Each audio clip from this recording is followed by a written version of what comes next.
That was pretty fucked up. I'm not gonna lie. Tyler Perry, man, I don't know. I'm trying to figure out where Tyler Perry's head has been as far as this movie, as far as the 688 688. Y'all know I'm always gonna get that wrong. Mia culpa, like his more recent film endeavors. I'm looking at these Jones and I'm like, Tyler, you on to something. And that's not to say all his movies were bad before, man. But I think after seeing definitely after seeing For Color Girls, I was like, well, hold on now. If this is the shit you're capable of, I don't mind the fact that everything is built on having, whether they're traumatized or not, just having females at the front and center. I'm all for it. I'm cool with that.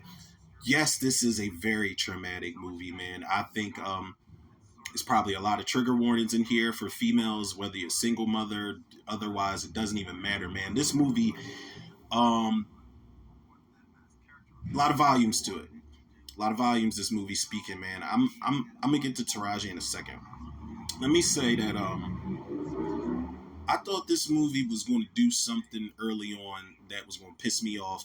That usually pisses me off in Tyler Perry movies, where all the males are just these super villain asshole characters that are just like the worst of the worst type of men you've ever seen, and we get that whether it's the guy in the the market that throws the bottle at her feet, whether it's the off-duty cop that tries to run her off the road and is just being just the most awful human being to her, whether it's Glenn Thurman. Listen, man, Glenn Thurman was like Luther from Set It Off on steroids. Now he didn't pull a gun on anybody, and he didn't steal their money or anything like that. But he's just such a dick to her, man. And for her to just be busting her ass for these pennies that he's paying her at this job, like he talks to her crazy, man. And when she shot him, I'm not gonna lie, I kind of was like, well, like I'm not saying he deserved to die, but you got to watch how you talk to people, man. Especially people that are mentally unstable, like her character is.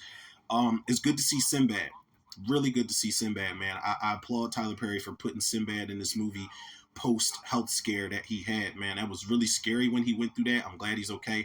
It's good to see him playing the OG character because he's older now, man. And him just coming off of the health scare, Tyler Perry didn't give him a whole bunch of shit to do and him running around. So I was cool with the little small parts they gave him. And he was a sincere, sweet old man at the end of the day. He was begging for change, but when shit was hitting the fan with Janiyah Taraji's character, he was the one saying, "Yo, man, she don't even have nothing right now, for real," and she was making sure I had something to eat. So I appreciated his role, his small role as the old head.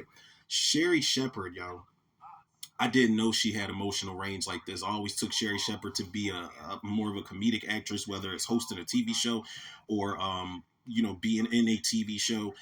But she's great in this movie, man, and she's like kind of like this, almost like a surrogate mother type of figure to Taraji, because Sherry Shepherd does piss me off at one point, and I understand like her concern and her fear because she's got a fucking bomb in her bag when she's on the phone with the people in the office, and it wasn't a bomb. It was Taraji's daughter's science project, and I'm gonna get to Taraji in a second, man. Tiana Taylor, please keep acting. Like Tiana Taylor, there's a lot of people saying, "Oh, her role was this and her role was that," like trying to downplay it. She's a badass, man. She is tough as nails in this movie as the fellow officer who's mainly amongst like the majority of the officers she's around are men, and she's there to let them know I don't care if y'all are men or not. My position is just as powerful as y'all's, and I'm gonna let y'all know that every single time y'all cross that line and try to play me. She is a badass. She's hardcore in this movie, man. She gets to sock the shit out of the officer that tries to run Taraji off the road. That was a great moment. She's got a really emotional moment where she's on the phone doing her negotiation thing with Taraji, and she starts to get a little choked up because they're kind of swapping traumatic stories that are similar, and she's really like getting into what Janiyah's mental state of mind is, man, and they are probably more similar than they would have thought.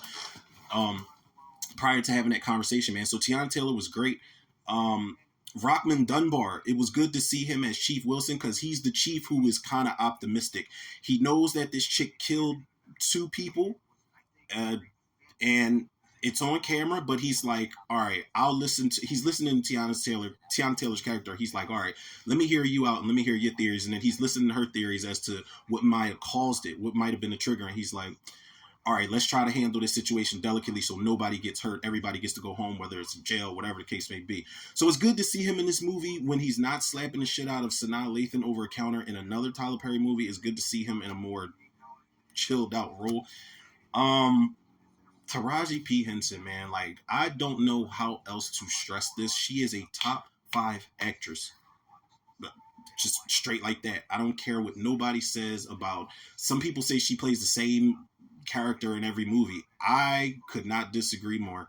I think the thing is, Taraji, whatever you give her, she can tap into that emotionally crazy shit like that, man. This character of Janiyah, man, Taraji, the man, her emotional damage, her, the way that she displays like mental frustration, so much so to the point in this movie she has been like creating scenarios in her head, man. There's a plot twist in this movie, and obviously it's going to be like a spoiler filled thing. I'm going to fill it in over here somewhere, but she has created scenarios in her head because she's so mentally fucked up.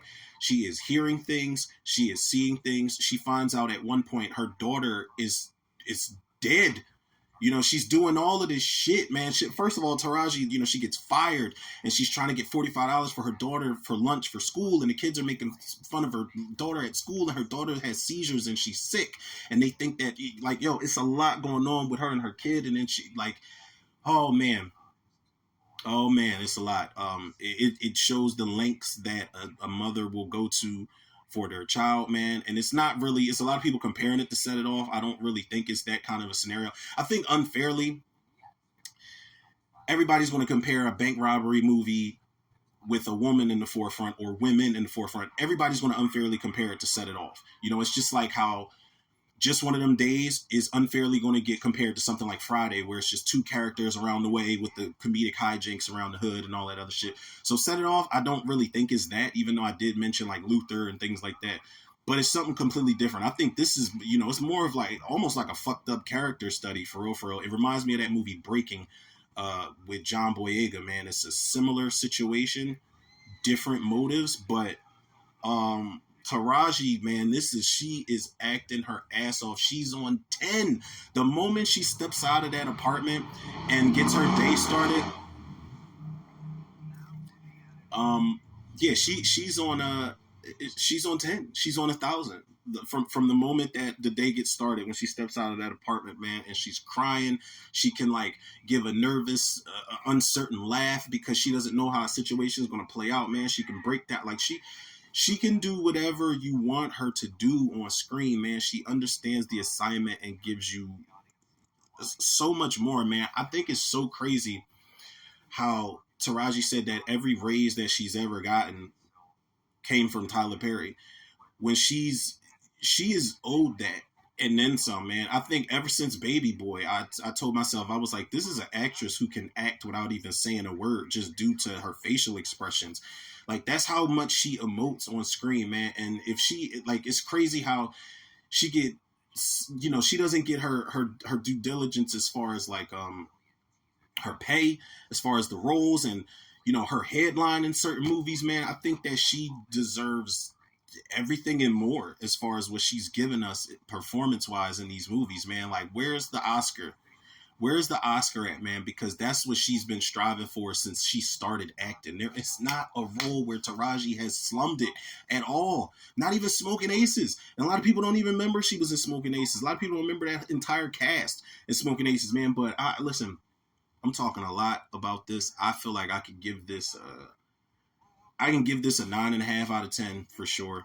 This is, look, and it's not like I got a bunch of them in the top 5, but this is a top 5 Tyler Perry movie, man. I don't care nothing about the slander. I enjoyed it. It's intense. It's sad. It was a plot twist that I didn't see coming, that I probably didn't explain well, but it's a lot to unpack for sure.